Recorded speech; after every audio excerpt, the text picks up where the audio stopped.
Progress అందరు కనపడుతుంది. ఇక ఎంత శాతం జరిగిందనేది ఏమన్నది మూసిపెట్టేదేం కదా. అంటే వైసీపీ జనసేన కూడా గట్టి పోటీ అంటున్నారు. ఈ టైంలో కూడా గెలిచే అవకాశాలు ఎక్కువ ఆయనకు ఉన్నాయంటారా?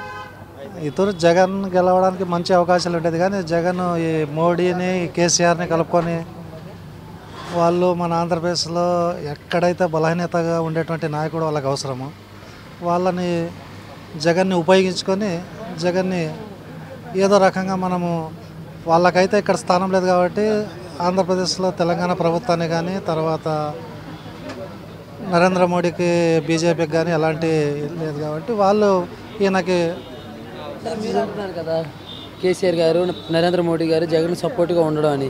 మరి వాళ్ళ సపోర్ట్ ఈయనకు వస్తున్న ఈ టైంలో టీడీపీని ఓడించడం పక్కా అంటారా? ఓడించగలరా అంటారా? లేదు, అదే ప్రజలు కదా. ఇప్పుడు ప్రజలు వీళ్ళ పెత్తనము ఆంధ్రప్రదేశ్లో ఏమిటిది? ఇప్పుడు జగన్ వైఎస్ఆర్ కాంగ్రెస్ పార్టీ ప్రతిపక్ష హోదాలో ఉన్నాడు. జగన్కి ఆయన సింగల్గా వస్తే ఇద్దరు మంచి అవకాశాలు ఉండేది. టీడీపీని అనగదొక్కడానికి వారు ముగ్గురు ఏకమవుతున్నారన్న మాట అయితే వినిపిస్తుంది. అది కనిపిస్తుంది కాబట్టి అది దానివల్ల ఇప్పుడు జగన్కి చాలా నష్టం జరుగుతుంది.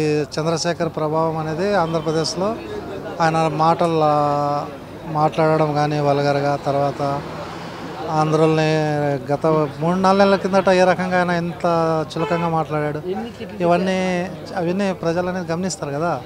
అందుకొరకు ఈ టైంలోనే మరి వీళ్ళు ముగ్గురు ఏర్పడి ఒక కూటమిగా రావచ్చు అంటారా? అన్నీ అట్లా కనిపిస్తుందన్నట్ల మీ పత్రికల్లో మీ మీడియా చూపిస్తుంది. అది ఎంతవరకు కూటమి ఉందా లేదా అనేది ఇంకా రాబోయేటువంటి 10-15 రోజులు తెలుస్తుంది విషయం. మరి ఓటు వినియోగించుకోవాల్సిన టైం ఆసనమైంది. మరి ఇటువంటి టైంలో పార్టీని చూసేద్దామా, అభ్యర్థిని చూసేద్దామంటారు? కానీ లోకల్గా ఉండేటువంటి ఇప్పుడు ప్రతి నియోజకవర్గంలో వ్యక్తిని చూసి సాధ్యమంత 10-15% డెవలప్మెంట్ పార్టీ ఏదైనా సరే వ్యక్తి ఇక్కడ లోకల్గా ప్రజలకు అందుబాటులో ఉండటాడని ఈ రకంగా కొంత పొందిపోతారు. కొంతమంది పార్టీనే మనకి గెలుస్తాడో పడతాడో తెలీదు, పార్టీనే వేద్దామనేటోళ్ళు కొంతమంది ఉంటారు. అంటే ఇప్పుడు ఎక్కువ అనేది కాదు ఇక్కడ. ఇప్పుడు దాదాపు వచ్చేసి యువత ఓటు చాలా కీలకమైనటువంటి ఓటు. కొత్తగా ఈ యువత అనేది ఏ రకంగా ఆలోచన చేస్తుందని మనం ఎట్లా చెప్పగలం సార్? గతంలో ఆంధ్రులని కేసీఆర్ గారు తిట్టారు తెలుసా మీకు? అది విన్నారా న్యూస్? గతంలోనే ఆంధ్రులు పౌరుషం లేని వాళ్ళు, ఆంధ్రలో పుట్టిన ప్రతి ఒక్కడు కూడా ద్రోహి అని చాలా మాటలు మాట్లాడారు. విన్నారా మీరు? లేదండి. ఆంధ్రులు తిట్టిన విషయం తెలుసా కేసీఆర్ గారు? ఆంధ్రులని అంటే వేరుపడాలి వీళ్ళతోటి మేము ఉండలేము, వేరుపడాలి అనుకున్నది చాలా వ్యాఖ్యలు చేశారు కేసీఆర్ గారు. అలాంటి వ్యక్తి ఇప్పుడు జగన్ గారి సపోర్ట్ ఇవ్వడం ఏంటనేసి అని. ఓకే, అది ఆ విషయం గురించి అంత డీప్గా నేను ఎప్పుడు ఆలోచించలేదు. సరే, ఒక కూటమిగానే వస్తారా? నరేంద్ర మోడీ గారు కూడా వాళ్ళతో పాటు కలవచ్చు అని అంటున్నారు. కూటమి అనేది అది కూడా కరెక్ట్ కాదు. ఎందుకంటే ఇప్పుడు ఇంతకుముందు చంద్రబాబు నాయుడు గారు అదే ప్రధానమంత్రి గారికి సపోర్ట్ చేశారు, వాళ్ళు చేసుకున్నారు. ఇప్పుడు వాళ్ళు అటు వెళ్తున్నారు. సో కూటమి ఎటైనా రావచ్చు, ఎవరు ఏం చెప్పలేరు.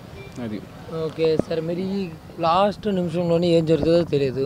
ఒక మాట అంటున్నారు కదా, జగన్ గారు, కేసీఆర్ గారు, నరేంద్ర మోడీ గారు ఏకమయ్యి ఆయన ఓడిద్దామని చూస్తున్నారు. టీడీపీకి ఓటమి అనేది ఉంటుందా? ఇది తప్పుడు నిర్ణయాలు. వాళ్ళు తప్పుడు నిర్ణయం. కేసీఆర్ కానీ నరేంద్ర మోడీ కానీ మన రాష్ట్రానికి వస్తే వాళ్ళు మనల్ని ఇబ్బంది పెట్టడం తప్పితే నరేంద్ర మోడీ ఏం చేశారండి? ఇక్కడ ఏం చేశారు చెప్పండి? నరేంద్ర మోడీ ఏం చేశారు? కేసీఆర్ ఏం చేస్తారు? ఏమి చేయలేరు వాళ్ళు. అంటే ఒక కూటమి లాగా ఏమైనా ఏర్పడేది ఉంటుంది అంటారా? ఇక్కడ కూటమి అనేది ప్రథమ అయితే లేదు.